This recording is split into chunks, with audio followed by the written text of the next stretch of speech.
오늘 주신 하나님의 말씀은 요한복음 16장 25절에서 33절까지 말씀입니다. 같이 봉독하겠습니다. 이것을 비유로 너희에게 일렀거니와 때가 이르면 다시는 비유로 너희에게 이르지 않고 아버지에 대한 것을 밝히 이르리라. 그날에 너희가 내 이름으로 구할 것이요 내가 너희를 위하여 아버지께 구하겠다 하는 말이 아니니 이는 너희가 나를 사랑하고 또 내가 하나님께로부터 온 줄 믿었으므로 아버지께서 친히 너희를 사랑하심이라. 내가 아버지에게서 나와 세상에 왔고 다시 세상을 떠나 아버지께로 가노라 하시니 제자들이 말하되 지금은 밝히 말씀하시고 아무 비유로도 하지 아니하시니 우리가 지금에야 주께서 모든 것을 아시고 또 사람의 물음을 기다리시지 않는 줄 아나이다. 이로써 하나님께로부터 나오심을 우리가 믿사옵나이다. 예수께서 대답하시되 이제는 너희가 믿느냐? 보라, 너희가 다 각각 제 곳으로 흩어지고 나를 혼자 둘 때가 오나니 벌써 왔도다. 그러나 내가 혼자 있는 것이 아니라 아버지께서 나와 함께 계시느니라. 이것을 너희에게 이르는 것은 너희로 내 안에서 평안을 누리게 하려 함이라. 세상에서는 너희가 환난을 당하나 담대하라. 내가 세상을 이기었노라. 오늘은 환난 속에서도 담대한 이유라는 제목으로 하나님 말씀 전하겠습니다. 오늘 본문에서도 십자가의 고난과 죽음을 앞두고 계신 주님의 말씀이 계속되고 있습니다. 지금까지 보고 있듯이 이 분위기가 어떻겠습니까? 고난과 죽음을 이야기하는데 그 분위기는 무거울 수밖에 없습니다.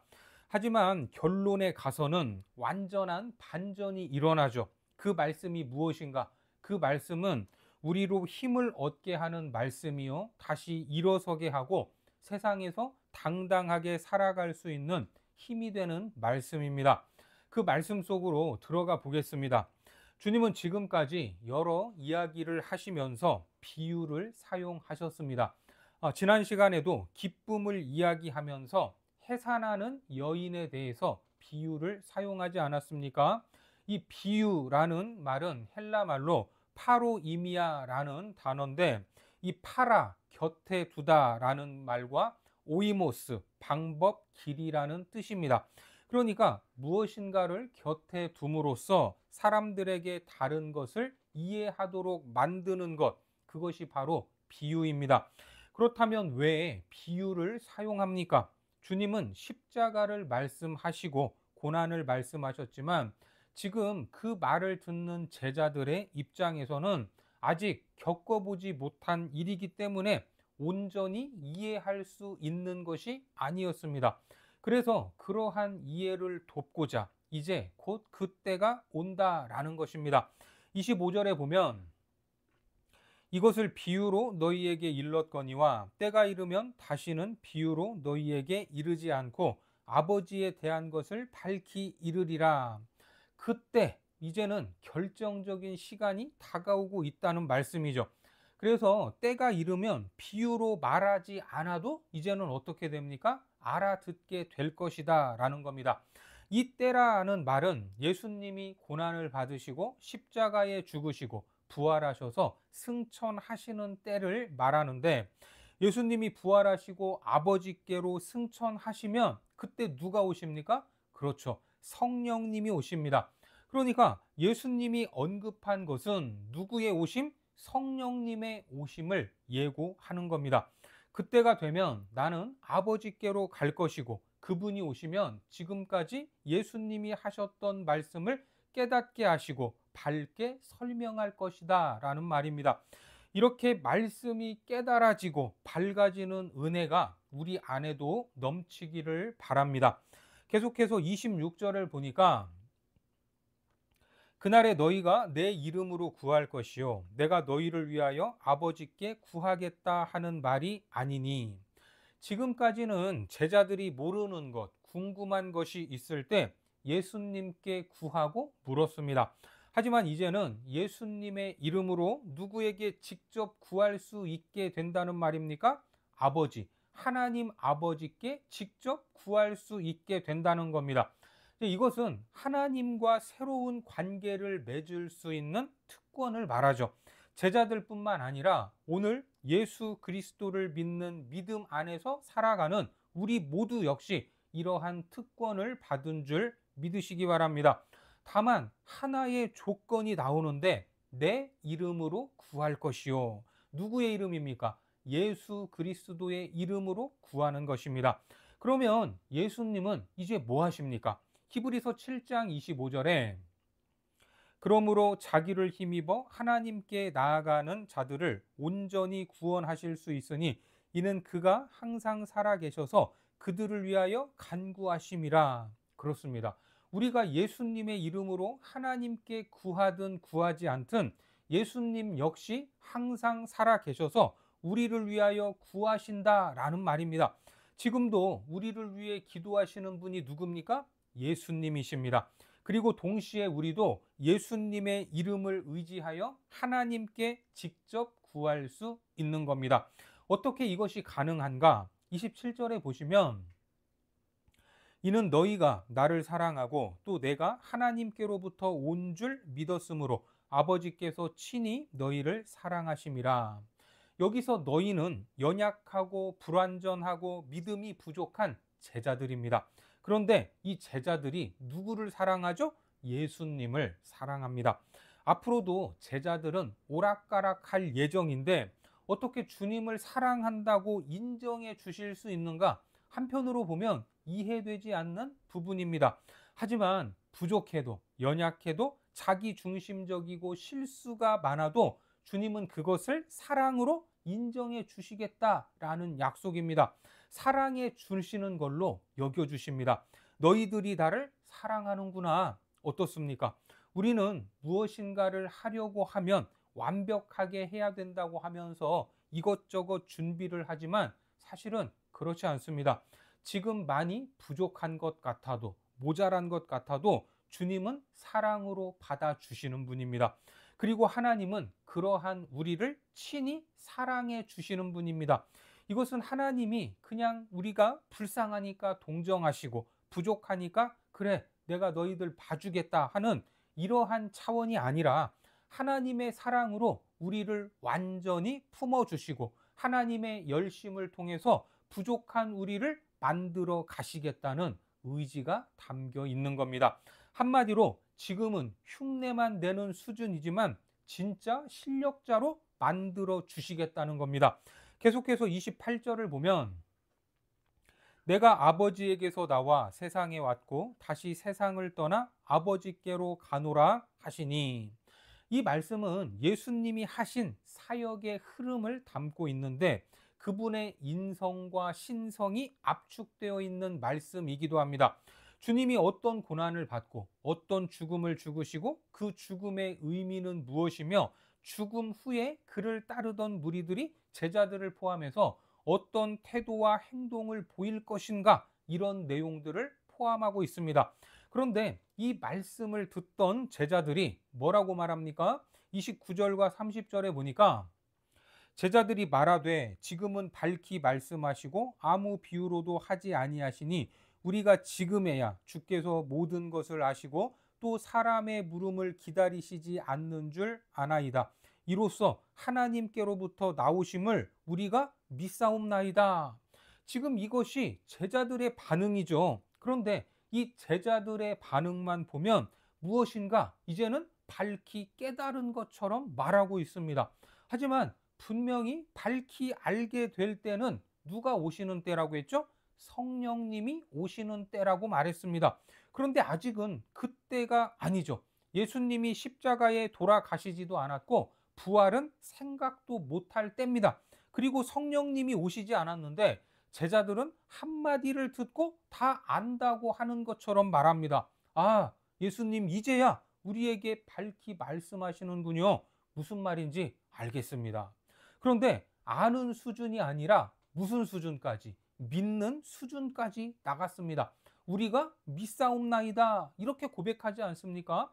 그렇다면 과연 제자들은 그들이 말하는 것처럼 잘 깨달았을까? 잘 믿었을까? 어떻습니까? 여러분들이 보기에는 제자들이 이제 무엇인가를 깨닫고 다 믿고 있다. 이렇게 생각이 되십니까? 그랬다면 정말 좋은 일입니다. 그런데 예수님은 이후에 뭐라고 하시죠? 31절에 보니까 예수께서 대답하시되 이제는 너희가 믿느냐? 이 말씀을 하시는 예수님의 감정은 무엇일까? 이제는 너희가 믿느냐? 정말 대단하다. 이러한 뉘앙스인지 너희가 믿는다고? 진짜 이런 뉘앙스인지 일단 감탄하시거나 냉소적인 것으로 딱 자를 수는 없고 왠지 중의적인 의미로 말씀하시는 것만 같습니다. 왜냐하면 이어서 이렇게 말씀하시기 때문이죠.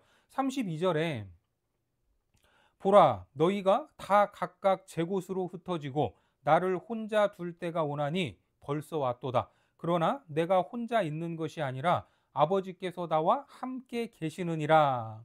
어떻습니까? 제자들이 무슨 말인지 밝히 알았다면 그리고 믿었다면 각기 제 곳으로 흩어지겠습니까? 주님을 혼자 두겠습니까? 그렇지 않을 것입니다. 하지만 분명히 나를 혼자 둘 때가 오나니 벌써 왔도다. 그때가 이미 왔다라고 말합니다. 예수님의 이 말씀은 무슨 말을 듣고 하시는 말이죠? 제자들이 밝히 알았다고 말하고 믿는다고 한 이후에 하시는 말씀입니다. 그러니까 제자들이 알았습니다, 믿었습니다 하는 말은 왠지 신빙성이 떨어지는 말입니다. 예수님은 제자들의 말을 그대로 받아들이지 않고 아직 내 말의 의미를 모르고 있다라고 여겼던 것입니다. 그러니까 제자들은 28절 다시 보시면 내가 아버지에게서 나와 세상에 왔고 다시 세상을 떠나 아버지께로 가노라 하시니 이 예수님의 말씀이 정확히 무엇인지 몰랐던 것입니다. 이 말씀에는 예수님이 어떤 죽음을 죽으시고 그 죽음의 의미가 무엇이며 예수님이 죽어야만 우리가 구원을 얻는다라는 말이죠. 예수님이 왜 죽으셔야 했습니까? 때로는 아무런 생각 없이 예수님이 우리를 위하여 죽으셨다라고 말을 하죠. 물론 틀린 말은 아니지만 좀 더 정확히 하자면 예수님은 우리를 위해서 죽으신 것이 아니라 우리를 대신하여 죽으셨습니다. 이게 비슷한 것 같지만 달라요. 우리를 위해서 죽었다는 것은 인간적인 동정일 수 있지만 우리를 대신해서 죽으셨다는 것은 정확하게 나의 죄를 대신하여 죽으신 것입니다. 다 이루었다. 내 죗값을 지불하기 위해서 십자가에서 대신 죽으신 것입니다. 이게 그 말인데 제자들은 그것도 모르고 이제야 우리가 알겠습니다, 이제 믿습니다 라고 말을 했던 겁니다. 이처럼 제자들이 큰 소리를 쳤지만 예수님은 그것이 아니다라는 것을 다 알고 계셨습니다. 그리고 32절을 보시면 보라 너희가 다 각각 제 곳으로 흩어지고 나를 혼자 둘 때가 오나니 벌써 왔도다. 그러나 내가 혼자 있는 것이 아니라 아버지께서 나와 함께 계시느니라. 여기 제 곳이라는 말은 각 자기 집이죠. 자기 처소를 의미하는데 영적인 의미로는 자기 이익을 따라 흩어진다라는 말입니다. 우리가 앞에서 봤듯이 요한복음 10장에서 목자가 나오고 삭군이 나왔습니다. 목자는 자기 양을 위해서 목숨까지도 버리지만 삭군은 어떻습니까? 양을 버리고 도망을 갑니다. 요한복음 10장 12절에 삭군은 목자가 아니요 양도 제 양이 아니라 이리가 오는 것을 보면 양을 버리고 달아나나니 이리가 양을 물어가고 또 해치느니라. 하지만 예수님은 선한 목자가 되십니다. 그분은 참 목자십니다. 그래서 어떻게 하죠? 요한복음 10장 14절과 15절에 나는 선한 목자라 나는 내 양을 알고 양도 나를 아는 것이 아버지께서 나를 아시고 내가 아버지를 아는 것 같으니 나는 양을 위하여 목숨을 버리노라. 예수님이 양을 위해 목숨을 버리는 것은 십자가의 죽음을 암시하는 것입니다. 그런데 오늘 16장에서는 이제 누가 누구를 버릴 것이라고 합니까? 양들이 목자를 버릴 것을 암시합니다. 그런데 이것은 이사야 선지자의 예언, 그 예언의 성취입니다. 이사야 53장 5절 이하의 말씀에 그가 찔림은 우리의 허물 때문이요 그가 상함은 우리의 죄악 때문이라. 그가 징계를 받음으로 우리는 평화를 누리고 그가 채찍에 맞음으로 우리는 나음을 받았도다. 우리는 다 양 같아서 그릇 행하여 각기 제 길로 갔거늘 여호와께서는 우리 모두의 죄악을 그에게 담당시키셨도다. 우리는 어디로 갔습니까? 제 길, 자기 이익을 따라 흩어졌습니다. 오늘날 많은 성도들 중에도 얼마나 많은 사람들이 각기 제 길로 가고 있습니까? 그렇게 제 길로 목자를 버리고 떠나면 누구만 남아요? 예수님만 홀로 남게 됩니다. 하지만 반전이 있습니다. 그 반전이 뭐죠? 그러나 내가 혼자 있는 것이 아니라 아버지께서 나와 함께 계시느니라. 여기에서 아멘을 외쳐야 됩니다. 세상은 다 십자가를 외면하고 좁은 길이 싫다고 합니다. 지금 제자들마저 제 곳으로 각자 자기의 이익을 쫓아 떠나지만 신실하신 하나님께서는 아들을 홀로 두지 않으시고 함께 하십니다. 여기서 우리가 알 수 있는 것이 무엇입니까? 이것이 우리에게도 힘이 되는 말씀인 것입니다. 우리 역시 혹독한 어려움과 고난이 덮쳐온다고 해도 나를 홀로 두지 않으시고 그 하나님이 함께 하신다라는 사실을 믿어야 합니다. 히브리서 13장 5절에 돈을 사랑하지 말고 있는 바를 족한 줄로 알라. 그가 친히 말씀하시기를 내가 결코 너희를 버리지 아니하고 너희를 떠나지 아니하리라 하셨느니라. 이 약속을 믿으시기 바랍니다. 어떤 순간에도 우리를 버리지 않으시는 주님이십니다. 이제 마지막 33절에 이것을 너희에게 이르는 것은 너희로 내 안에서 평안을 누리게 하려 함이라. 세상에서는 너희가 환난을 당하나 담대하라. 내가 세상을 이기었노라. 앞에서 봤던 14장에서 예수님은 평안을 말씀하셨죠. 그러면서 내가 주는 평안은 세상이 주는 것과 같지 않다. 이렇게 말씀을 하셨습니다. 그 평안이 무엇이길래 세상이 주는 것과 같지 않을까? 예수님이 약속하신 평안의 실체는 무엇인가? 방금 읽은 말씀에서 평안을 누리게 하려는데 세상에서는 무엇을 당한다고 합니까? 환난, 평안을 깨는 환난을 당합니다. 누리고 싶은 이 평안과는 정반대의 상황을 겪게 되는 것이죠. 하지만 그러한 환난을 당할 때에도 담대하라 이렇게 말씀하십니다. 여러분, 담대하라라는 이 헬라 말이 뭔지 아십니까? 이 찾아보니까 따르세요라는 말입니다. 자, 얼핏 우리말로 들으면 따르세요지, 따르세요? 따르세요라고 하는 것 같습니다. 이 단어 발음 자체가 그렇습니다. 그러니까 이게 조금 억지스러울 수도 있지만 우리가 누구를 따를 때 담대할 수 있습니까? 그렇습니까? 그렇습니다. 예수님을 따르면 우리는 담대할 수 있습니다. 담대하라. 이게 따르세요라는 헬라 단어입니다. 우리의 대장 되신 예수 그리스도를 따르면 됩니다. 내가 세상을 이기었노라. 여기 이기었노라라는 말은 문법적으로 보면 완료형으로 기록이 되어 있는데 그 의미는 이런 상태가 반복되는 것이고 지속되는 것이고 영원히 계속된다는 뜻입니다. 이것을 너희에게 이르는 것은 너희로 내 안에서 평안을 누리게 하려 함이라. 세상에서는 너희가 환난을 당하나 어떻게 하라? 담대하라. 내가 세상을 이기었노라. 우리는 이 말씀을 들으면서 다 알았다는 듯이 아멘하고 결단의 기도를 할 수 있습니다. 그리고 눈물을 흘릴 수도 있습니다. 이제부터 말씀대로 살겠노라고 선언하기도 하지만 세상에 나가면 또 어떻습니까? 여전히 넘어지고 또 실패하는 존재입니다. 심지어 그리스도인으로서 주님께 등을 돌리고 모른 척 할 때도 있지 않습니까? 하지만 신실하신 하나님은 절대 우리를 버리지 않으시고 떠나지도 않습니다. 우리의 모습과 상관없이 우리를 붙잡아 주시는 분입니다. 그러는 너의 모습이 안타깝지만 그럼에도 불구하고 나는 너를 결코 버리지 않는다. 이러한 마음으로 우리를 찾아오시는 그 주님의 품속으로 들어가시기 바랍니다. 넘어져도 다시 일어나시기 바랍니다. 전진하시기 바랍니다. 우리가 누리는 평안은 이미 받은 것입니다. 하지만 우리가 살고 있는 이 세상은 여전히 환난입니다. 그 환난을 피할 수 없습니다. 어쩌면 믿음으로 살아가는 우리가 직면하는 현실, 환난의 연속인 것입니다. 하나님의 뜻대로 살다가 어려운 일을 만났을 때 낙심하지 말고 내가 그리스도를 위해 이런 일을 당했구나 하면서 담대하시기 바랍니다. 바로 예수님께서 이 세상을 이미 이기셨고 이길 것이고 계속해서 승리하셨기 때문입니다.